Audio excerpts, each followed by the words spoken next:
She's going to count me down. We are live. Thank you, Christina. Welcome to the Center for Spiritual Living. Welcome to our Sunday service. Here at CSL Bakersfield, we embrace wisdom teachings from all of human history. Welcome home. So, our vision, we are a spirit-centered, vision-led, consciousness-driven, inclusive spiritual community here to awaken humanity to its spiritual magnificence. Our mission is to create a sacred place for spiritual practice and to foster our beloved community. And we're so happy all of you are here and you got up earlier than usual, and that's great. Everybody's moaning and groaning. Welcome to our online community. We are having issues with our cameras again this morning, but you get the widescreen, so that's good. You'll get to see Anjali today, so that is amazing. Okay, our service is made possible for all of our wonderful volunteers, so please help me thank them. And Audrey, I always want to call you Audrey Murray for some reason. Audrey Martinez is here to do our announcements.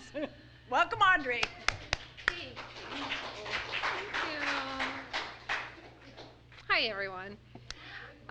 Good morning. If you haven't done so, please silence your cell phones. And the announcements today, we have our first community circle today after service with Anjali. Yay! Not me. What? Oh.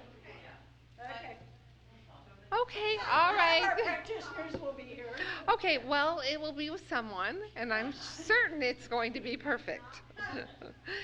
Our next board meeting is Tuesday, March 17th. Also on the 17th, Jamie's new class starts. So don't forget to sign up for the Art of Science and Spiritual Mind Treatment on our website. Taking this class is a great way to strengthen your spiritual practice and stay in the spiritual community throughout the week. Also, it's a credited class if you're thinking about becoming a practitioner. So that's exciting. Our annual meeting is March 29th after service and fellowship.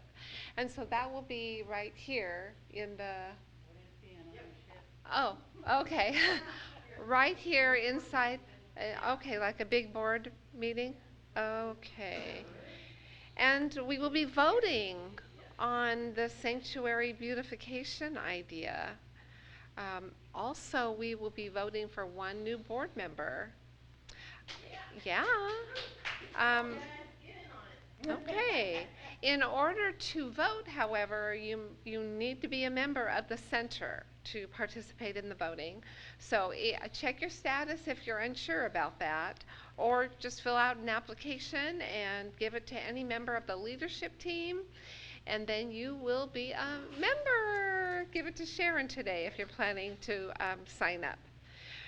And also, if you are ever interested in running for the board, you would need to be a member who has taken a foundations class. So FYI on that.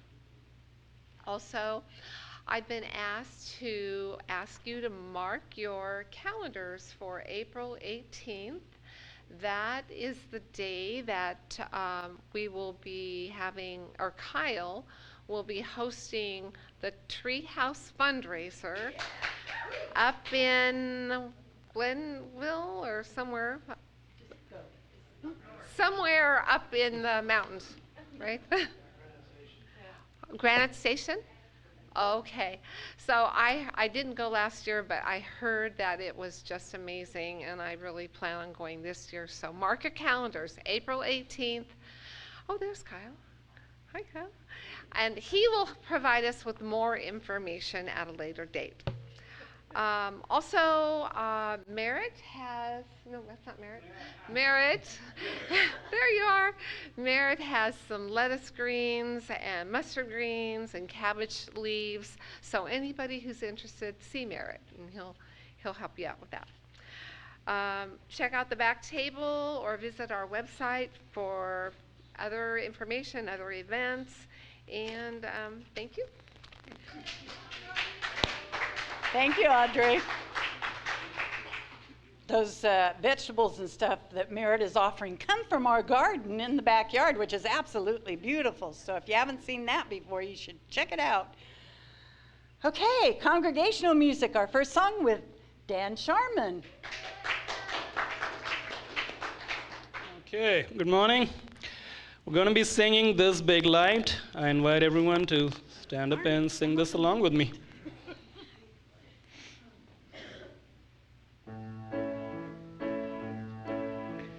This big light of mine, I'm gonna let it shine. This big light of mine, I'm gonna let it shine. This big light of mine, I'm gonna let it shine, let it shine, let it shine, let it shine. Everywhere I go, I'm gonna let it shine. Everywhere I go, I'm gonna let it shine. Everywhere I go, I'm gonna let it shine, let it shine, let it shine, let it shine. All around the world, I'm gonna let it shine. All around the world, I'm gonna let it shine. All around the world, I'm gonna let it shine, let it shine, let it shine, let it shine. Thank you. Thank you, Dan, and thank you, congregation, for getting up and doing that wonderful song. So our practitioner reading and invocation is by Liz Martinez today. She's our practitioner. She will definitely be available after service for a prayer up front. I am here. Anjali is here. I don't know if Anjali's going to get to stay for that or not. But come up for a prayer today. And if you don't want to come up for a prayer, you can put a written prayer in the prayer box, and then all of our practitioners will receive it and be praying with you. So we know that prayer works, and we want you to know that too. So give it a try. Liz Martinez. Good morning, everyone. It's a privilege to be here with you. The reading this morning is from the Science of Mind magazine. I just love going back to that magazine. Every day it's got a wonderful message. And the title is Pass the Good Along. And there is a place that you are to fill that no one else can fill. Something you are to do which no one else can do. Florence Cheval Shen. A good tree produces good fruit, so good thoughts bear a harvest of good deed. The Science of Mind magazine. And this is the reading. Karma is a Sanskrit word that describes the patterning of cause and effect, and that has a practical place in the New Thought vocabulary. We determine and assign our own karma, and it really isn't about poor choices causing us to reincarnate as something terrible. It's all about the here and now, as around the corner we turn. Every feeling-laden thought, every intention paves the road before us with karmic consequences. Someone does something helpful for us, and we remember this the next time we spot someone having difficulty and hurry to help them to pass the good along. At the same time, we may recall a time in the past when we went out of the way to be of help, which caused what? Does it matter? Karma seems to fan out in unbroken succession of inner revelations and encounters, and still more revelations. Selfless service sounds a bit pretentious, and there is no such thing, since there is always a self participating which gains and grows from the experience of serving, be it as a warm feeling of satisfaction or the glow of expanded empathy. To do good for others so that we might enlarge our experiences of good in general, as well as to lighten their particular loads, is sacred ground from which to serve, ultimately leading us to see there is no distance between us. And the affirmation, I eagerly step into the moments I have created for myself, at the same time paving my next good and the good after that, which with intentions and actions of deep kindness. And so now if you'd like, close your eyes and take a deep, deep breath. And as we take that deep breath, we are so glad to be here. We know that spring is being ushered along by the singing of those little birds in the trees. And we anticipate the wonderful spring that is to befall us this moment.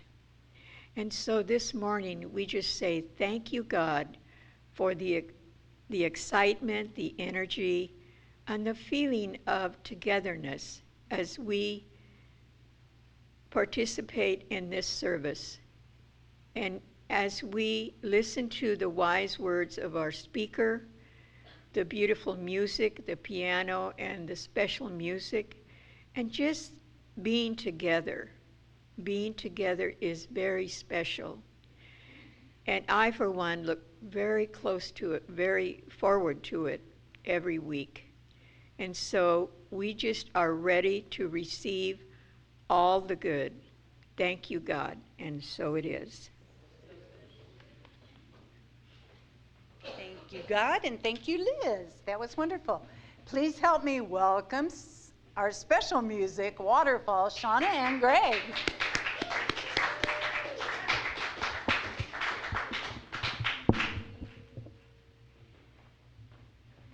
Welcome.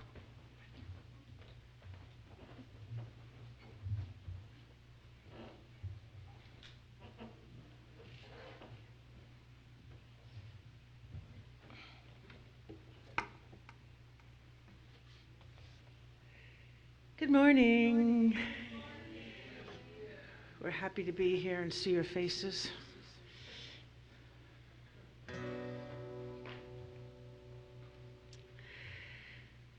Last week, a month ago when we were here, I tried out a new song by a group that I had discovered online called Good Vibes Tribe, 1111, and everyone loved it. And so I looked back at some of their other songs and found another one that really I could identify with.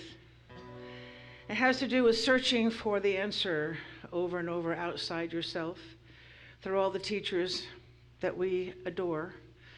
But eventually we come back to ourselves and finding the teacher inside. And I thought, I can relate to that.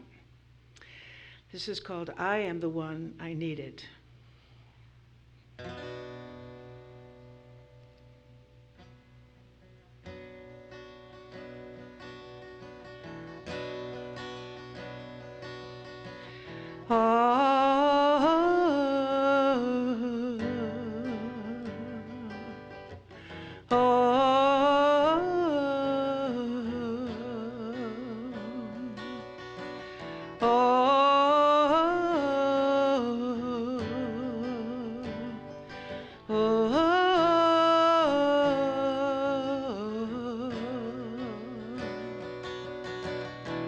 I looked for love in every face,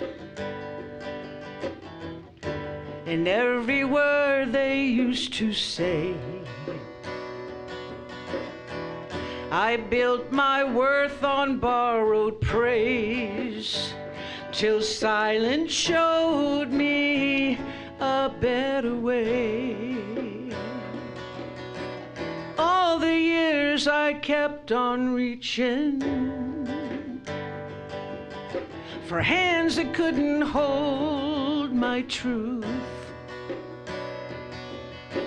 Now I see the arms I needed were always waiting here in me too. I am the one I needed, the voice that never left, the calm inside the chaos, the heart that beats the rest. No longer chasing pieces, I rise where I once pleaded. I found my home inside my soul. I am the one I needed. I wore my pain like faded clothes, thought healing meant to hide the holes. But every scar's a sacred code, proof that I'm already whole. And I forgive the mirror for showing less, for I see more than just the flesh. Light remembers every test and calls me back to rest. I am the one I needed, the love that stays through storm. Every tear rewrote my story to the light where I was born. No savior left to seek, no wounds left to feed. I breathe, I know, I feel. I am the one I needed. I am the one I needed, the love that stays through storm. Every tear rewrote my story to the light where I was born. No savior left to seek, no wounds left to feed. I breathe, I know, I feel. I am the one I needed. Oh.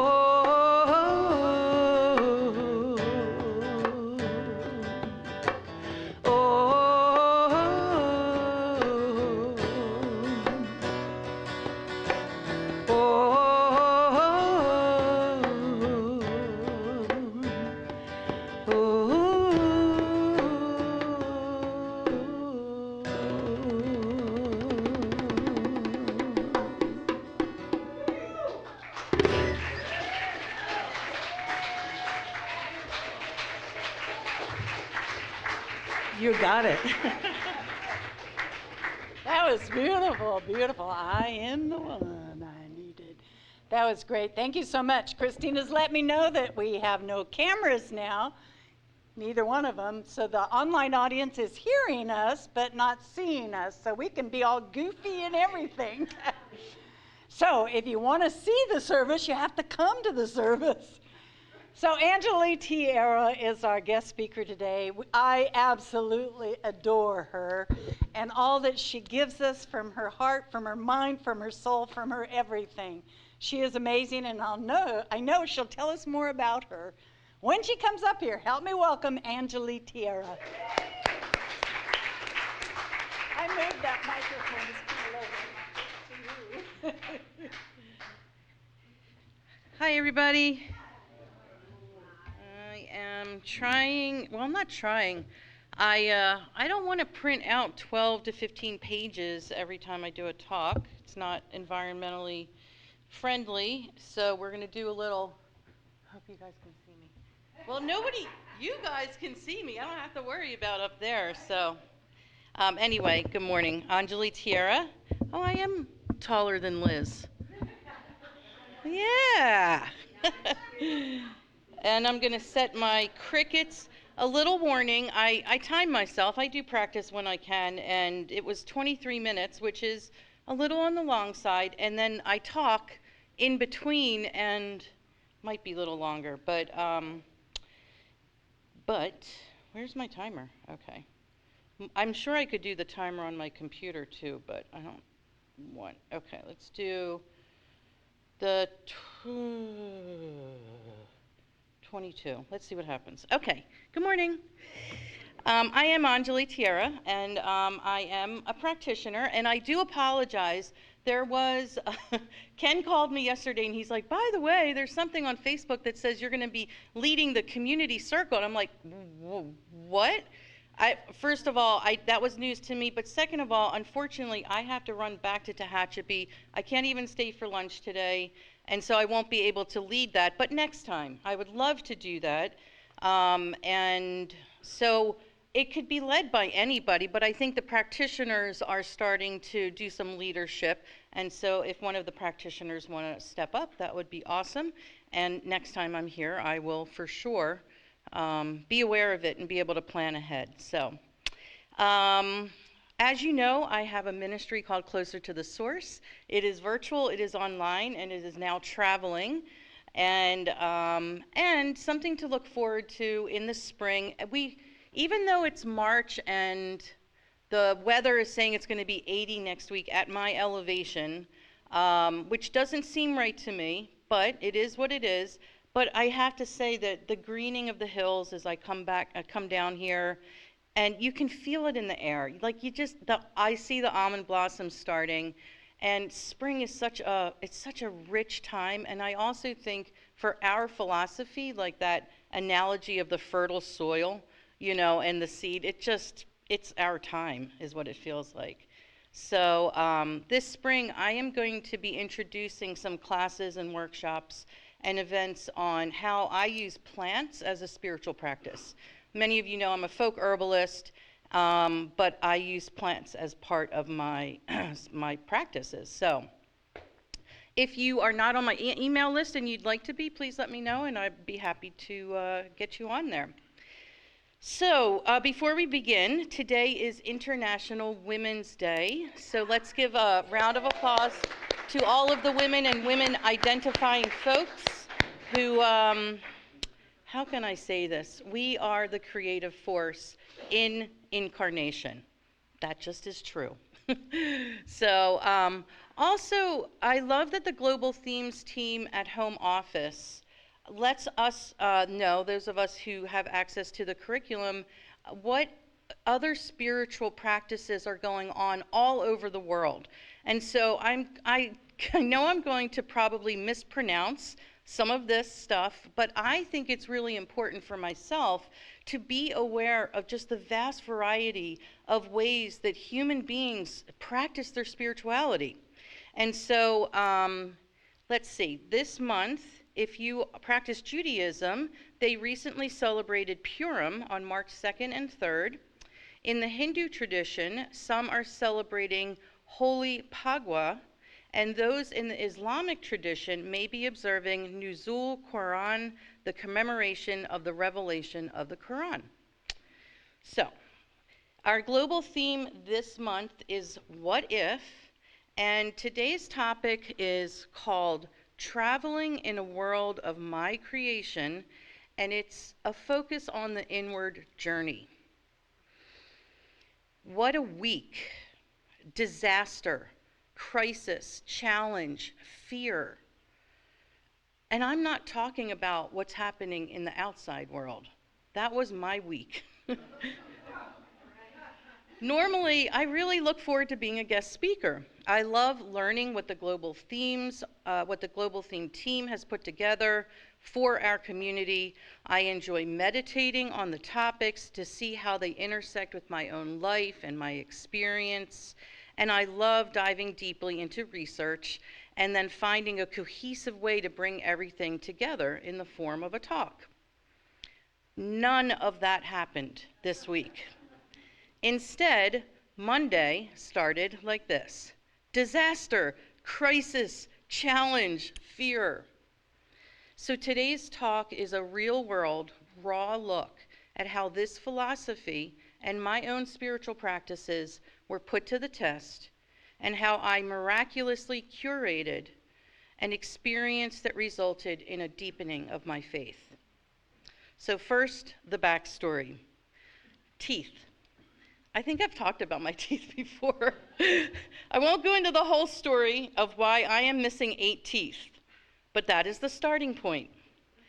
Where I will begin is this: thanks to the grace of God and a wonderful sponsor, it became glaringly obvious that using some of my retirement money to restore my teeth would be a good and necessary thing. So about a month ago, I had major oral surgery in Los Algodones, Mexico, which is about 7 hours away from where I live. I had a sinus lift, 2 bone grafts, and 3 dental implants surgically placed under my gums, here and here, and then everything was stitched up to heal for 6 to 10 months.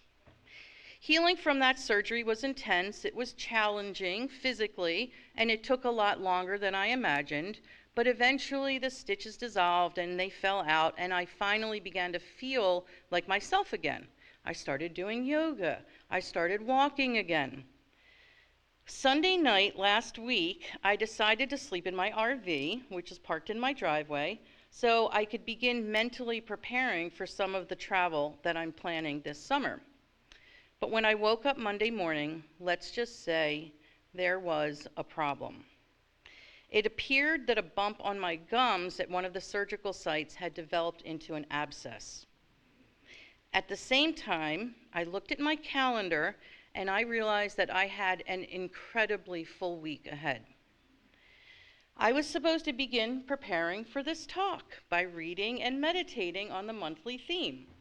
There was also a full moon and lunar eclipse last Tuesday, which is part of my spiritual practice. I had a practitioner session scheduled with my practitioner, Linda. I was planning to attend an online Kundalini activation. I was meeting with my weekly writers group.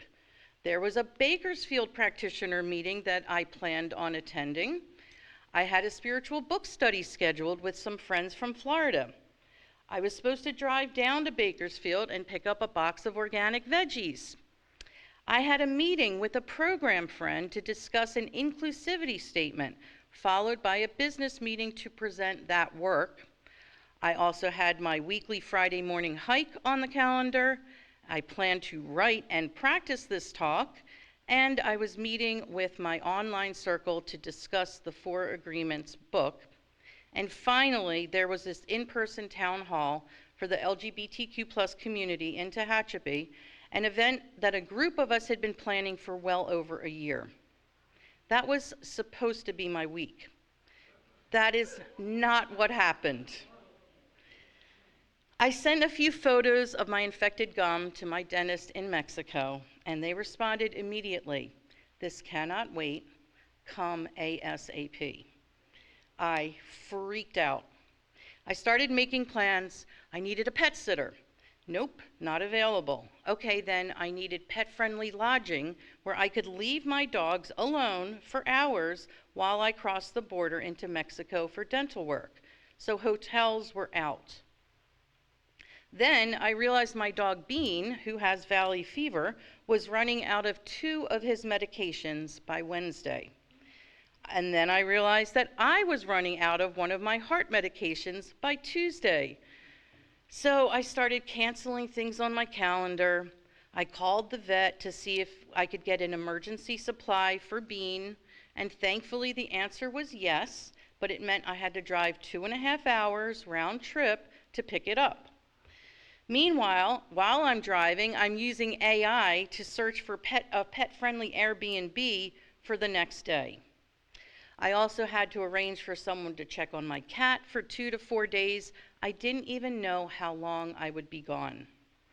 Then I had to prepare my house for his care. I had to pack for the dogs. I had to pack for myself. The list went on and on.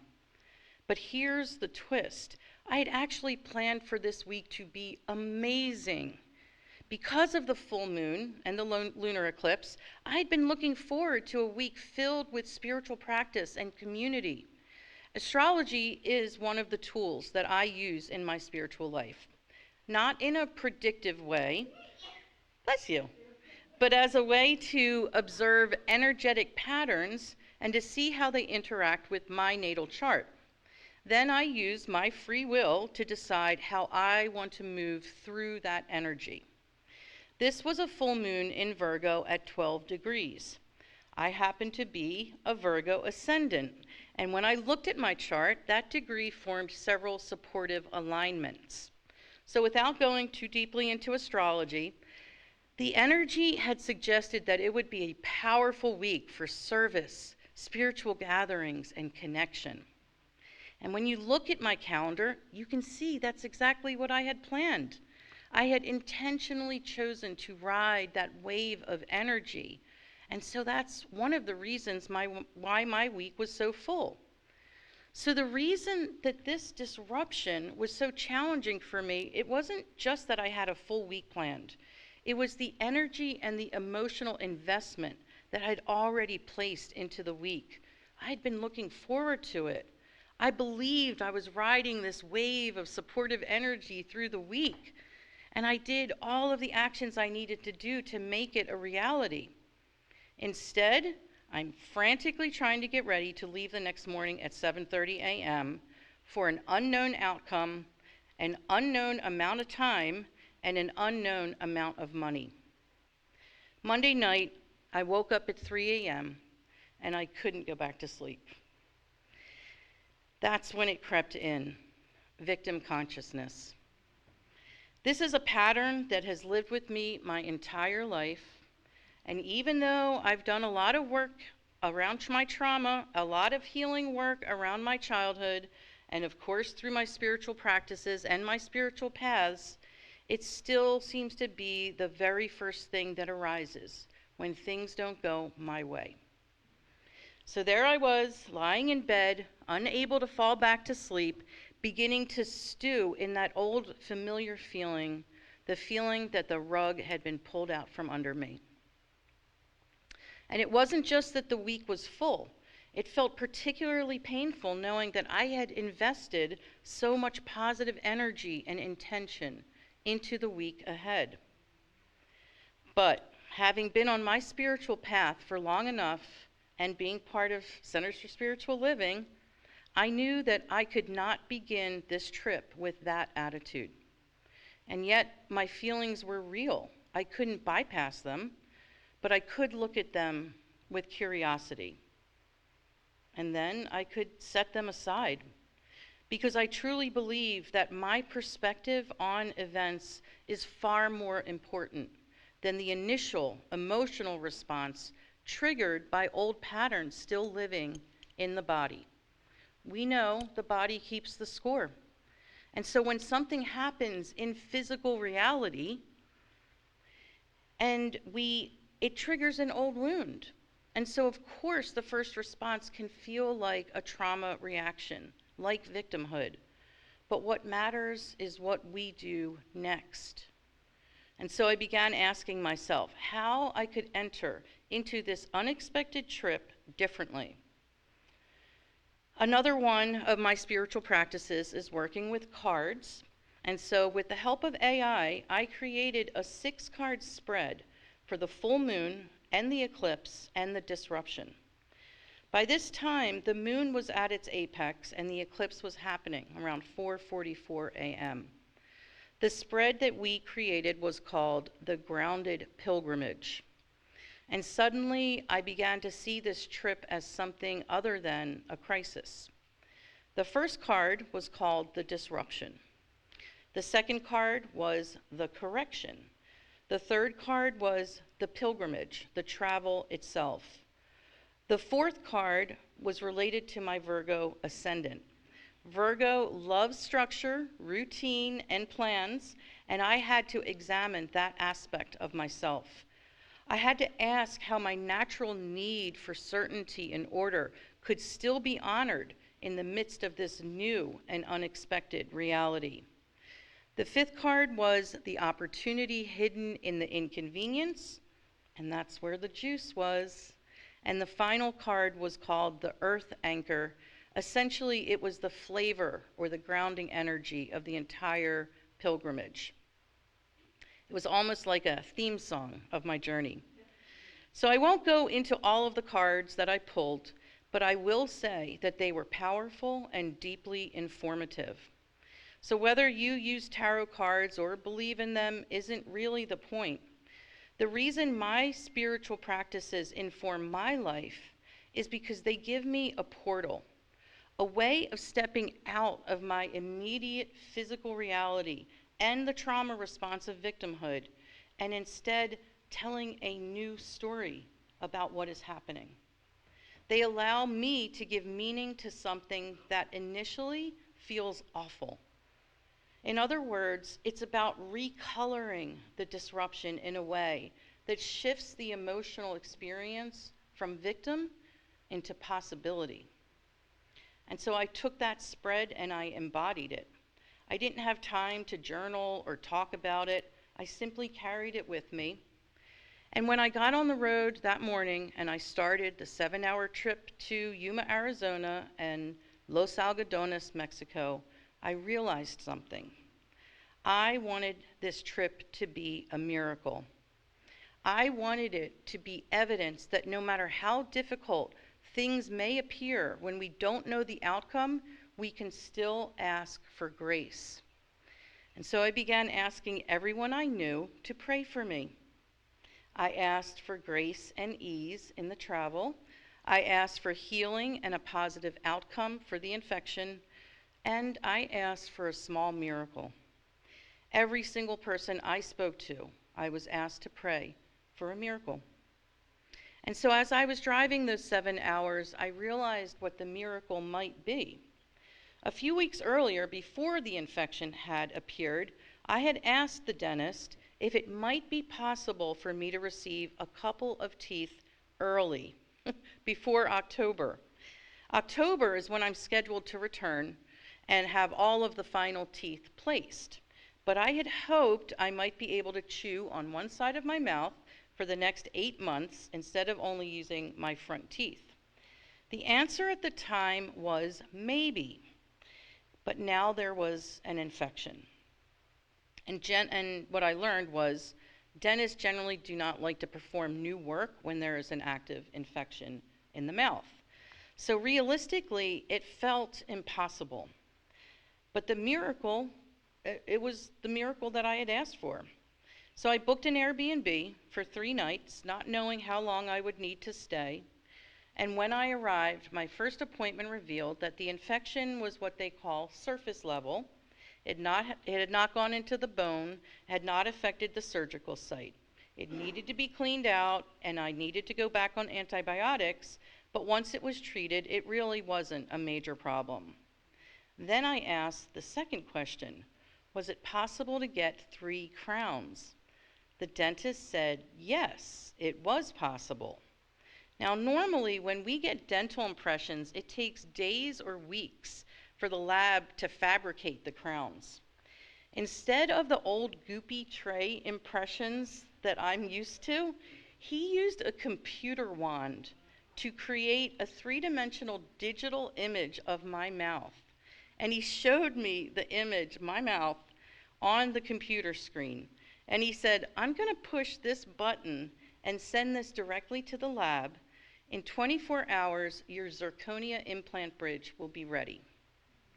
Come back tomorrow at noon. I couldn't believe it. It felt like a miracle. And it was. I returned 24 hours later. The teeth were ready. They placed the bridge. I didn't need to book another night. I could leave Friday morning, and everything about the experience felt divinely orchestrated. Even though I had to cancel 13 things on my calendar that week, The disruption itself became a profound lesson in trust. I had to trust that the universe had my back. I had to trust that whatever was on the other side of this disruption was for me, not against me. I had to travel in trust to create a world that works for me, and therefore a world that works for all. Because if I truly believe that I co-create reality with the divine, then I am responsible for bringing that energy of trust into every situation. And that is what I did. So today I stand here as a testimony to what is possible when we do this work. Yes, we begin with belief, and the human response was real. We don't ignore it or bypass it. I cried, you guys. I'm not going to pretend otherwise. I cried on Monday. I cried on Monday night. I cried again that morning. But I also knew, based on many experiences on my spiritual path and my deep faith in being a co-creator, that it was my responsibility to turn the story around in a way that allowed space for a miracle. And I got my miracle. Right here, you guys can't see them, but I can feel them. They're very smooth. And that is what it means to travel in a world of our own creation. Not that we control what happens to us, but that we have profound influence over the consciousness that we bring to what happens. The outer world may present disruption, but the inner world that we create determines whether we experience that disruption as crisis or as pilgrimage. So, how can you create your own miracles? Take a moment this week to sit with this question. What inner world, what am I creating, and how does it shape my life? Ernest Holmes writes in The Science of Mind, all the power in the universe is with you. Feel it, know it, and then act as though it were true. And if anybody's following along in the Science of Mind magazine this month, the person who wrote the daily guides is writing that quote every single day. I'm getting chills. It's really powerful to read one of Ernest Holmes' quotes over and over and over. I'm going to read it again. All the power of the universe is with you. Feel it. Thank you. Know it, and then act as though it were true. And I am wrapping up. So the invitation this week is simple. What action can you take today that would bring this belief to life for you? It doesn't have to be a grand gesture. It doesn't have to be dramatic. Just one small step that says to the universe, I trust that I am co-creating something good. And so I invite you this week to notice the moments when life doesn't go according to plan. And instead of asking, why is this happening to me? Try asking, what if this disruption is part of the miracle? What if there is something here that is trying to support you, to guide you, or to open a door that you hadn't considered? Because the world that we experience is shaped first in consciousness. And when we bring trust and curiosity and faith into the moment, we begin traveling in a world of our own creation. May you travel this week with trust, and may you allow space for your own miracles. Thank you.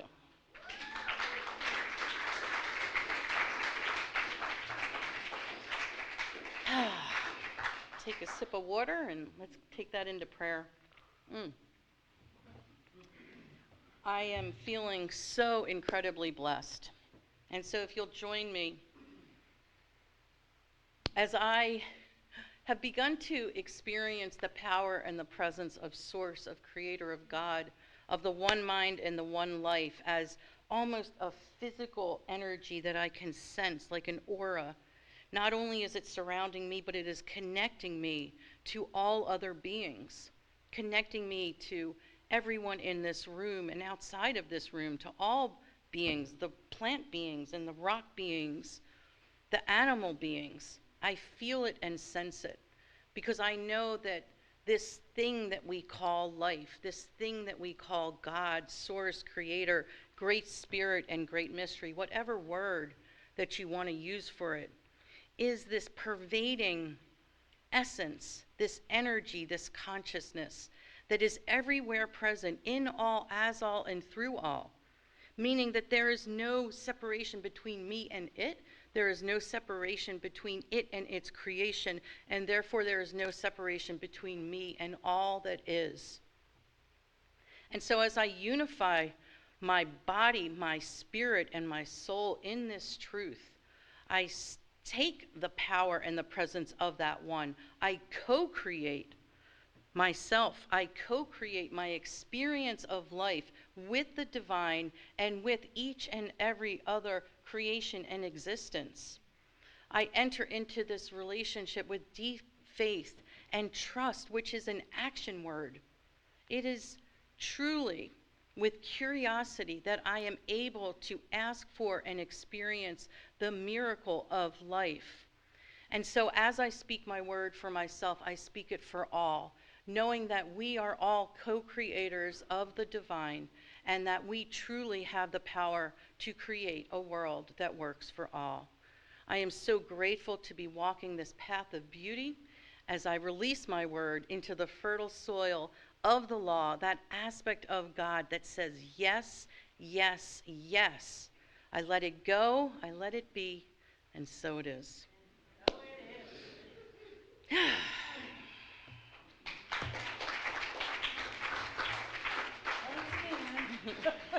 Amazing, amazing. Oh, thank you.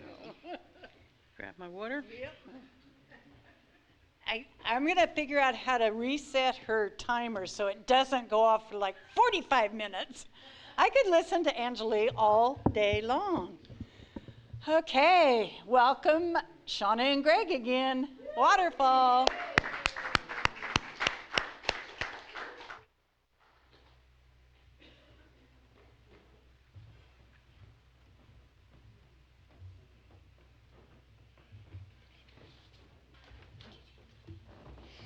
Anjali, that was amazing. I'm so glad when you're here. Identify with everything. Well, I was in a state of victimhood myself one day. And I decided to get up and walk outside, do something about it.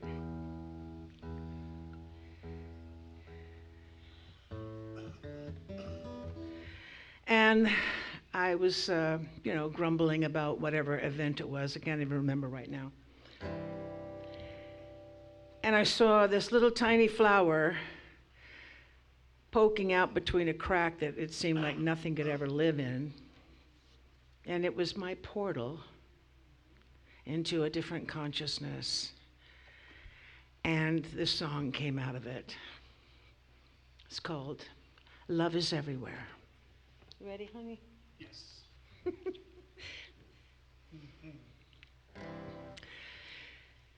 1, 2, 3, 4, and...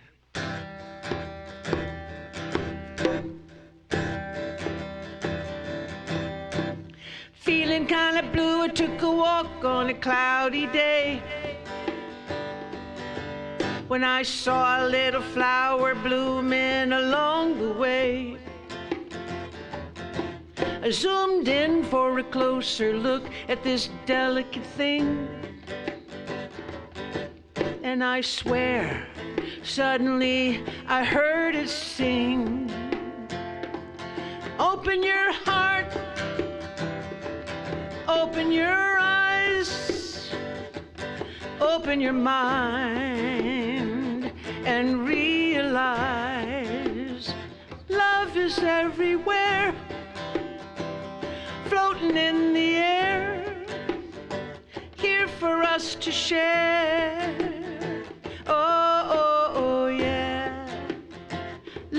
is everywhere.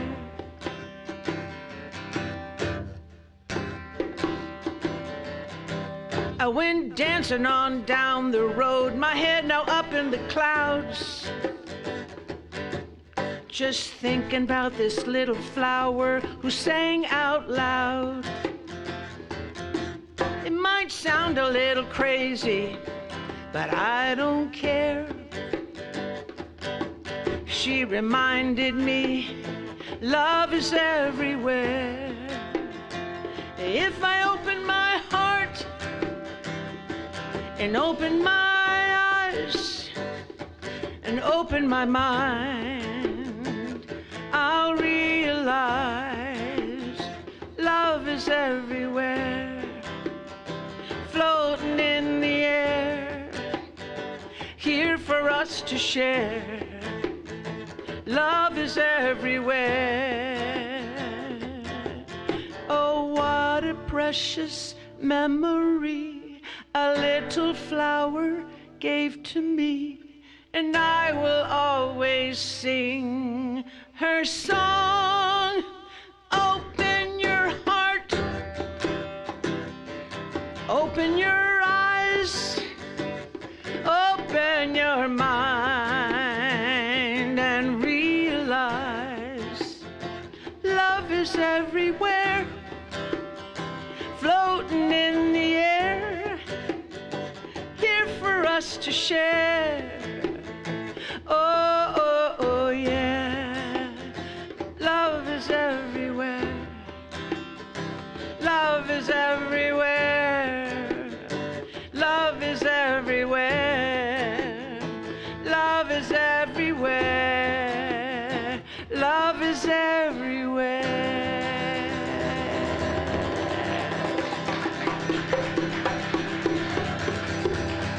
Thank you. Thank you. Beautiful as always. Thank you, Shauna and Greg. So this is our opportunity for conscious giving. So we have our gifts financially to give to the center so that we can maybe replace some cameras up there and get this audio visual going a little bit better. So thank you to Sally McGuire and Terry for volunteering to be our newest ushers. They're going to come forward to collect our offering today, and I invite you to, if you choose, hold your hands to your heart with your offering or wherever you choose to hold it. And we'll repeat our offertory blessing together.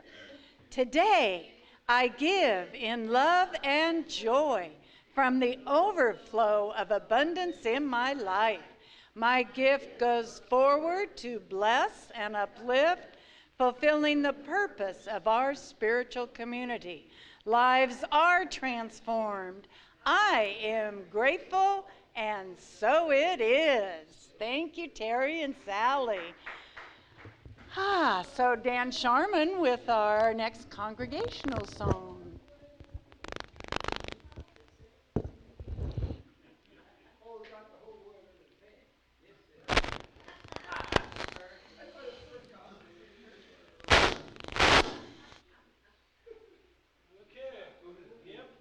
Someone already announced the name of the song, so not going to announce it again.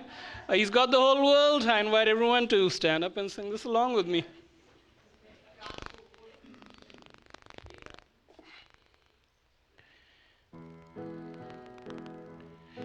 He's got the whole world in his hands. He's got the whole world in his hands. He's got the whole world in his hands. He's got the whole world in his hands.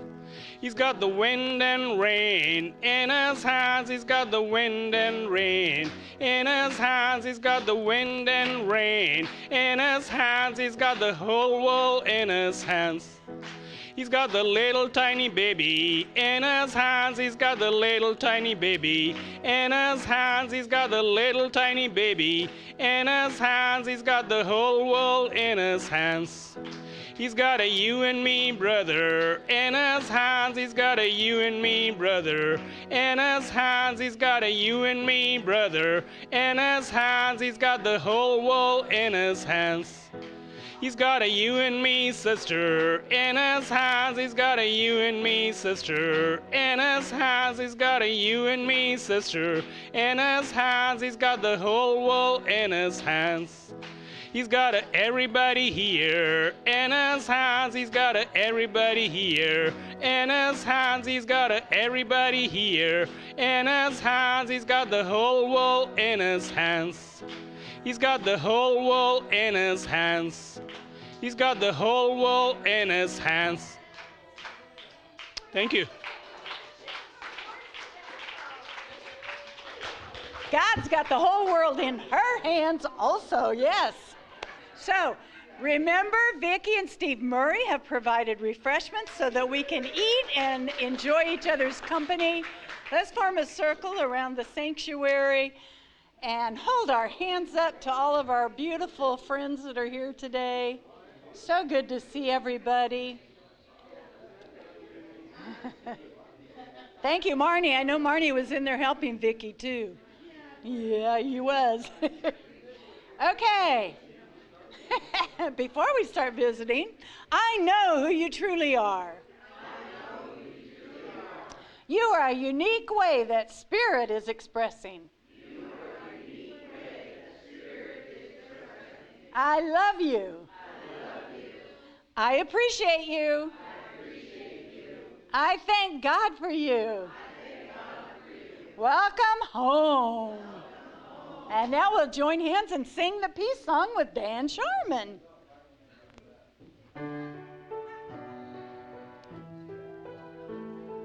Yes, there is peace on earth, and yes, it begins with me.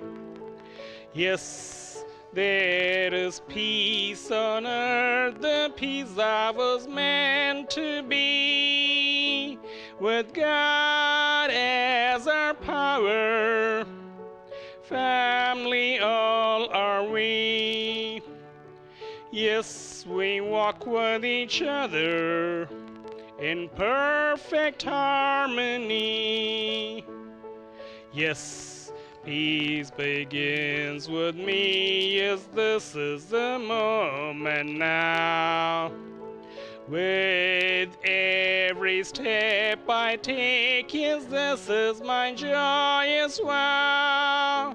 To take each moment and live each moment in peace eternally. Yes, there is peace on earth, and yes, it begins with me.